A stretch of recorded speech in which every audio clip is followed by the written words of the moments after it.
काय म्हणतोय पेपर?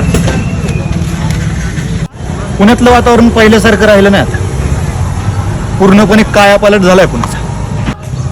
नक्की कशाबद्दल बोलतोय तू?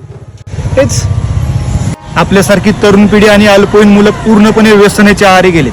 गेले 15 दिवस झालं पेपरमध्ये तेच वाचतोय. खरंय, टीव्ही आणि सोशल मीडिया जर ओपन केलं ना, सगळीकडे हेच बघायला आणि हेच ऐकायला मिळतंय. खरं तर ना, यात दोष आपलाच आहे. आपणच या दारू, ड्रग्ज, गांजा या सगळ्या व्यसनांच्या आहारी आपणच जातोय. म्हणूनच आपलं पुणे ना एका वेगळ्या दिशेने भरकटत चाललंय.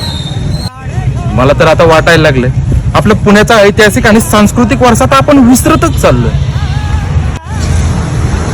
खरंच हे जर सगळं असंच चालू राहिलं ना, तर पुण्याला शिक्षणाचं माहेरघर म्हणून नाही, व्यसनाचं माहेरघर म्हणून ओळखलं जाईल. आणि हे आपलं सगळ्यात मोठं दुर्दैव असेल.